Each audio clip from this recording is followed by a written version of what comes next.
On a Tuesday he made his entrance. 2 sturdy duffel bags. An aged guitar. A smile that strained to conceal its shattered heart. Cole is his name. 28. The younger brother of my husband. Recently emerged from a heart-wrenching breakup with a woman who compelled him to call off their wedding, just 5 weeks prior to the big day.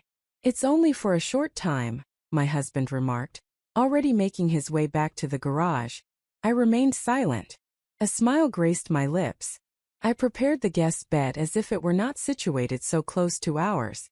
On that initial night, slumber eluded me, not out of a sense of guilt. Yet it was precisely because I could hear him, beyond the barrier. Quiet. It wasn't intentional. The subtle whispers of thoughts, the quiet murmurs that escape when one believes they are alone. A deep exhale. A ceaseless rustle of fabric. A soft primal breath, the sort that slips out when you're battling tears in the shadows. I remained still, a sense of déjà vu washing over me as I pondered the reason behind this unsettling familiarity.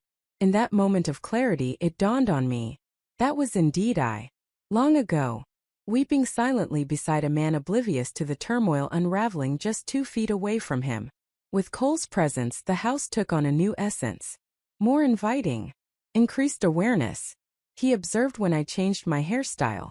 He praised the coffee. He took it upon himself to clean his own dishes. Uncomplicated matters.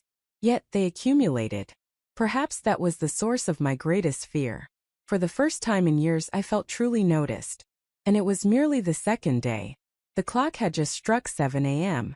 I believed I was the only one. It's just me, the kettle, and the delightful sound of toast springing to life. I was dressed in nothing out of the ordinary. Merely one of those tattered, roomy sleep shirts that lingered with a subtle scent of lavender detergent and a hint of dissatisfaction. At that moment I caught wind of it, the gentle groan of the floorboards by the staircase. I pivoted. Cole. Unshod. A t-shirt hanging casually on his hips, hair tousled in that effortlessly attractive manner that suits men who embrace a laid-back vibe. Eyes weighed down, still caught in the embrace of slumber, or perhaps something more burdensome. "Morning," he murmured, his voice gravelly and soft. The sound of that voice. It was out of place in the corridor. It was meant for a shadowy space. An hour that comes after. "You're up early," I remarked, acutely conscious of the time that had passed since anyone had regarded me as if I were the most significant sight of their morning. "I couldn't find rest," he responded. "The aroma of your coffee was simply irresistible. It was merely a trifle. Simply a kind word. A brief and courteous statement. Yet it arrived in a way that was unexpected. For the simple reason that my husband never praised my coffee. Have you observed how I consistently added cinnamon to the grounds as the chill of winter set in? Or recalled that I preferred my mug to be warmed beforehand? Cole lingered next to me, maintaining a respectful distance, neither touching nor imposing. Merely nearby. Here. As he filled his cup, he murmured something softly, nearly to himself. There's a certain comfort in not waking up alone. Time stood still for an instant. Not that he intended any significance by it. Yet I did. I contemplated the expanse of my bed, the distance that had developed between myself and the man I vowed to share my life with. How we could share the same sheets yet remain galaxies away. And there stood his brother. Unshod, gentle and uncomfortably intimate. Recognizing me in a manner I hadn't recognized myself in ages. He took a sip of his coffee, a smile spreading across his face. "You have a way of warming up the chill of the morning." He turned and strolled away. In an instant. Left me there, grasping a slice of toast that had lost its appeal, pondering how just 5 words from him could ignite a warmth in me I believed had long since faded. He began to utter my name with greater frequency. Rarely. Quiet. Scattered in various places. Gently. As if he were conducting an experiment. Experiencing its flavor. "I appreciate the lovely dinner, Anna. The aroma is simply delightful, Anna. Are you all right, Anna?" Forever in that familiar tone, soft, deliberate, as if my name were a secret he wasn't meant to utter but found impossible to resist. And with each occurrence it struck a new and unexpected place. Those are not my ears. Not even my heart beats for it. Reduce. More profound. A location that had remained untouched for ages. It ought not to have been significant. It was merely my name. Yet, when you remain unseen for an extended period, without being acknowledged as if you hold significance, even the tiniest details resonate like a storm. On a fateful night, I let a glass slip from my grasp and shatter in the sink. The sudden crash jolted me from my thoughts. Before I could even bend down to retrieve it, he was already at my side, exposed knees resting against the cool tile. A gentle grip encircles my wrist. "Don't," he stated, his voice unwavering. "You might end up hurting yourself." He collected the fragments as if they posed a threat. Then they gazed up at me, still on their knees, still clutching the fragments, with those eerily serene eyes. "Anna," he repeated, his voice lingering in the air. Only that. There was an undeniable quality to its arrival, within the hush, within the intimacy, that stirred a deep ache in my chest. For years, no one had uttered my name with a hint of concern. He is not my husband. They are not my friends. Not even my daughter, who had blossomed into a woman with her own universe, her own gravitational pull. Yet this man, this visitor in my abode, spoke as if it carried weight, as if I held any significance. As I settled into bed that night, I whispered it to my own heart. Only a single time. "Anna." For the first time in ages, it felt as though I was conversing with someone familiar, rather than a mere stranger. I found myself rinsing strawberries. That's all there is to it. Heated liquid cascading over crimson berries. A gentle murmur escapes my lips. A melody I had forgotten I still held in my heart. The day had unfolded beautifully. It was one of those serene, sun-drenched afternoons when the weight of the house seemed to lift, if only for a moment. I donned a garment that was airy, a breezy summer dress I once reserved for visitors. Barefaced. Only I. Genuine. Cozy. Nearly gentle once more. I reached for a towel, and out of the corner of my eye, I noticed a flicker of movement. The pane of glass. Beyond the confines of four walls. Close to the garden. Cole. Remaining motionless.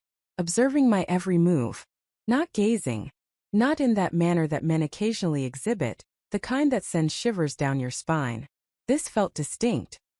He rested against the porch beam, one hand cradled beneath the other, as if he had been in that spot for quite some time, as if he had lost awareness of his visibility. And those eyes, they were observing me intently. I felt their gaze upon me, as if I were an object of their scrutiny. Gently, intriguingly. It was as if he were attempting to etch my appearance into his memory for those moments when I was not in the spotlight. Without an apron. No grin for the gathering. There is no designated role. A solitary figure stands at the sink, her bare feet planted on the cool floor. A soft melody escaping her lips as she moves with ease in her cotton attire.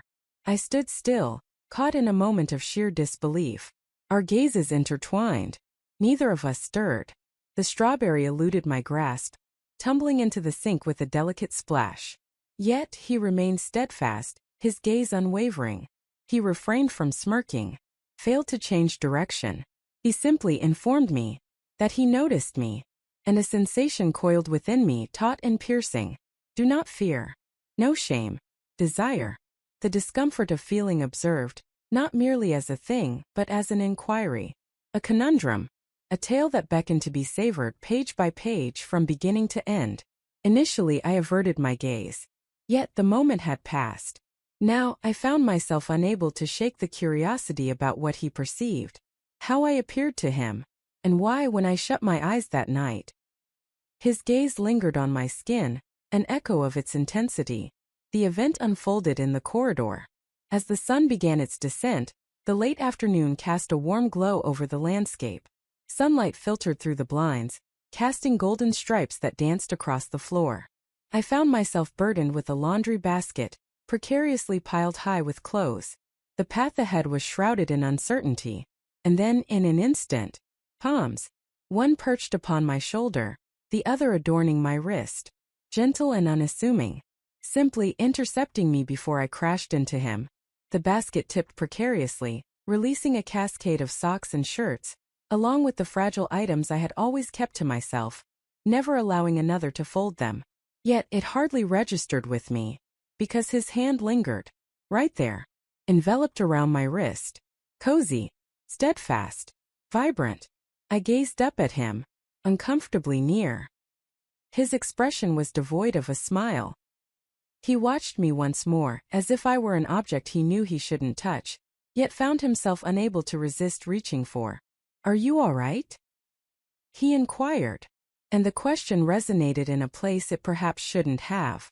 I gave a slight nod, excessively swift, yet his thumb grazed the delicate skin of my wrist, lingering softly, precisely where my pulse danced beneath the surface. In that moment it dawned on me. He was doing more than merely assisting. He was experiencing a wave of emotions, exploring the boundaries of an unspoken truth that lingered between us, waiting for the courage to be acknowledged. We both lingered in that moment, our breaths coming in shallow gasps, the atmosphere heavy with unfulfilled potential. In that moment he released his grip. Gradually, his fingers withdrew as if they had already lost the connection, and he was reluctant to reveal it. I sank to my knees to collect the laundry. My hands trembled with an unsteady rhythm. He too crouched, enveloped in silence, assisting, so near that his arm grazed mine with each stretch. Our words fell silent once more. Yet, as we both stood there and I reclaimed the basket in my arms, the lingering sensation of his thumb on my skin remained, a haunting reminder of our connection. As if it were a hidden truth, as if issuing a caution, as if we stood before a door nearly ajar, yet untouched by the turn of the handle. It all began with a neckline, just a tad lower, insufficient to be apparent, only a hint to perceive, if your gaze was already drawn. Next came the fragrance. This isn't the attire I don for dinner gatherings. The alternative option. The one I ceased to embrace when my husband no longer kissed my neck. I reassured myself that it was trivial. I found myself simply lacking in interest. Isolated. It was a comforting experience to gaze into the mirror and behold something gentle once more. Something that lacked the essence of a mother, a wife, a mere backdrop.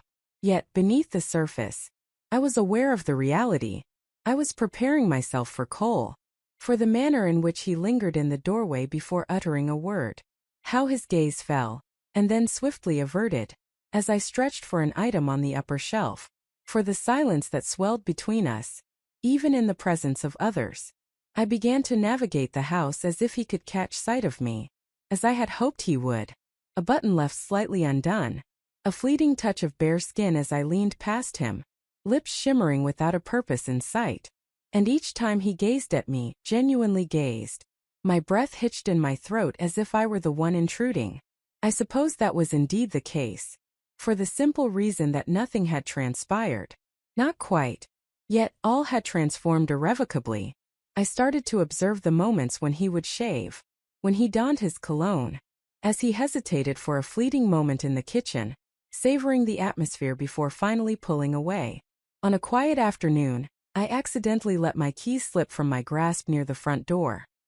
He stooped to gather them up. Our hands brushed against each other. He held on a moment longer. Nor did I.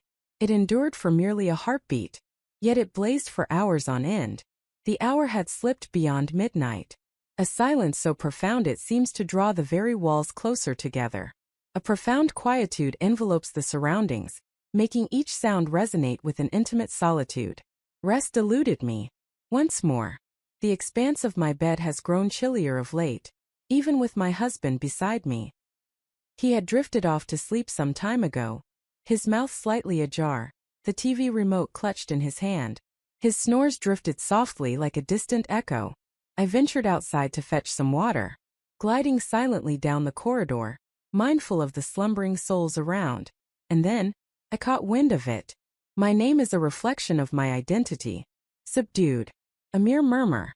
Muted whispers beyond the guest room door. I stood still, my body rigid with shock. Initially, I believed it was merely a figment of my imagination. Perhaps it was merely the house's creak, or the reverberation of my own thoughts trailing too closely behind.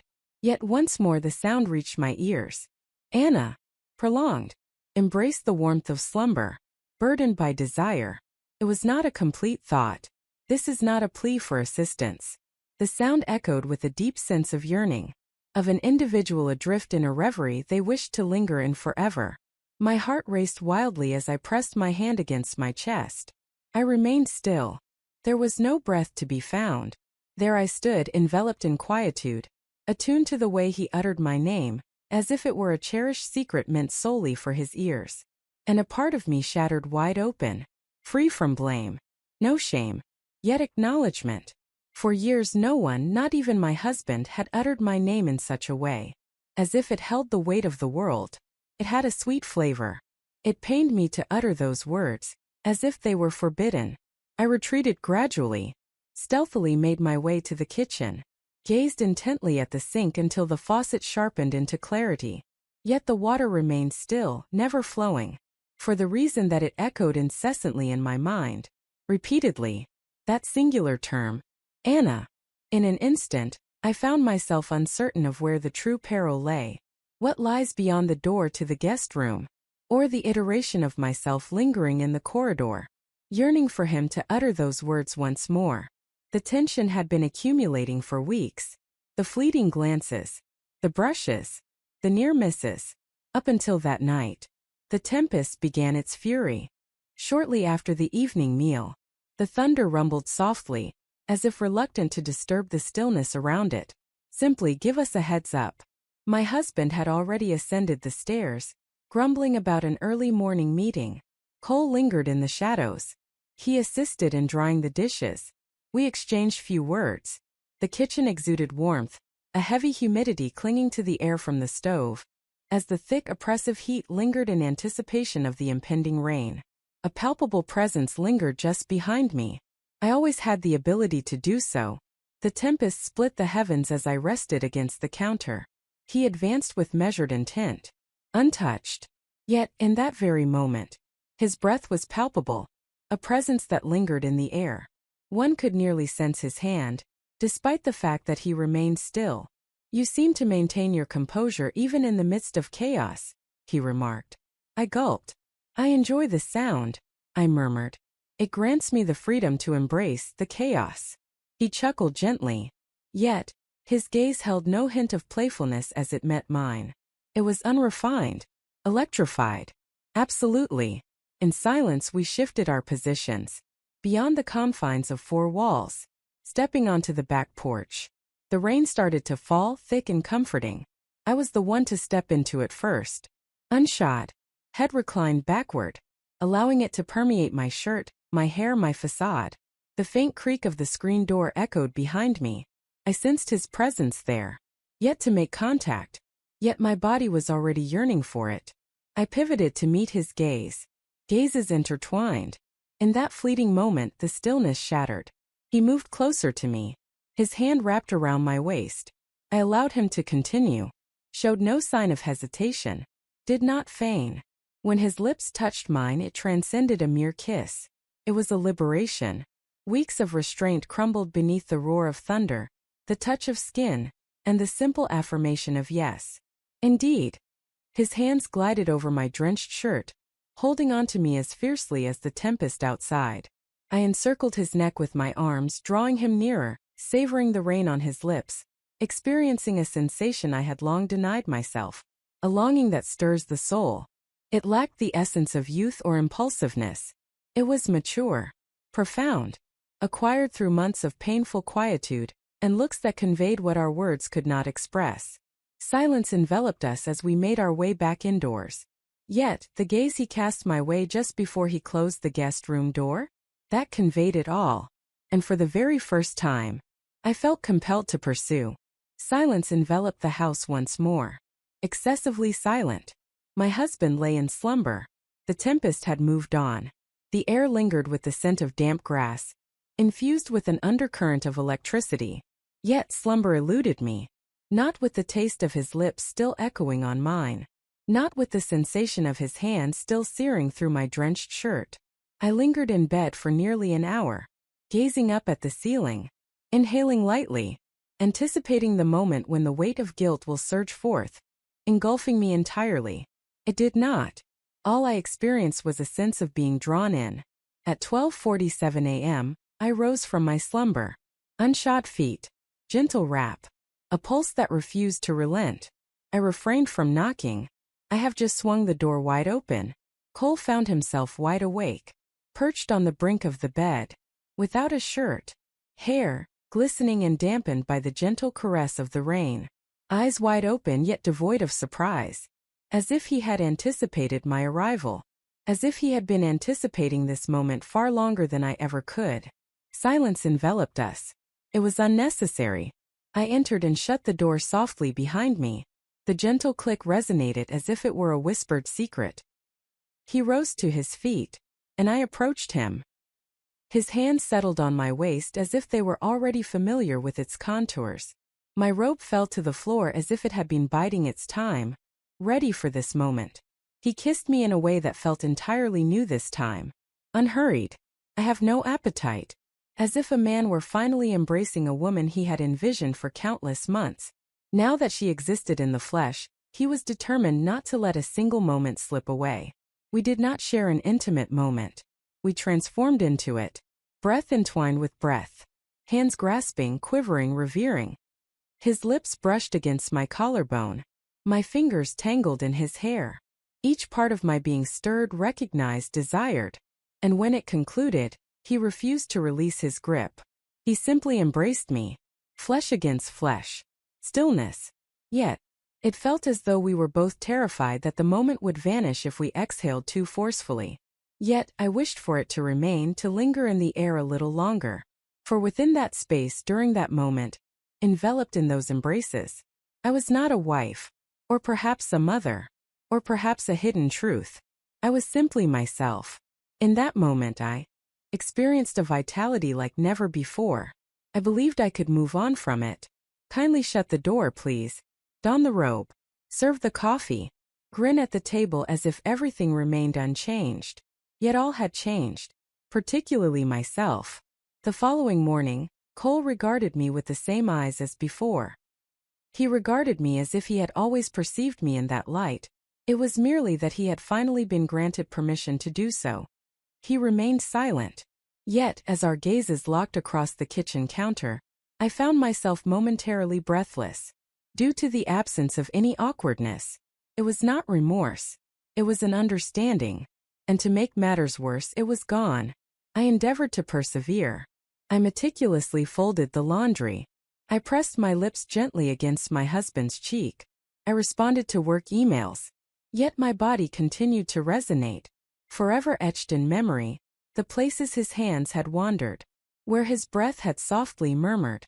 Where my name resonated with a sense of reverence on his lips. I continued to believe it would eventually diminish. It was merely a fleeting instant. A mere pause amidst the tempest. The weight of countless lonely years has finally come to rest upon my shoulders. Yet, as I strolled by his door that evening, I hesitated, and when I remained still, did not depart. He gently pried it open, remained silent. I simply waited. As I crossed the threshold, once more, not due to any weakness on my part. Yet I belonged to him already. Not in writing, not in assurance. Yet in each glance, each pause, every breath I had refrained from taking until that instant on the porch amidst the rain. As he drew me closer once more, this time with a deliberate slowness, perhaps tinged with a hint of sorrow, I understood that this was far more than a mere error. A transformation had occurred. A chasm had emerged, forever altering the landscape of what once was. I'm uncertain about how much longer we can endure this way. In this state of uncertainty, within this deception. Yet, I am aware that feigning it was merely a single evening, that was the true deception. For the simple reason that the reality is, he took up residence in the guest room. Yet I drew closer to him. Now, I find myself at a loss regarding how to proceed with moving out.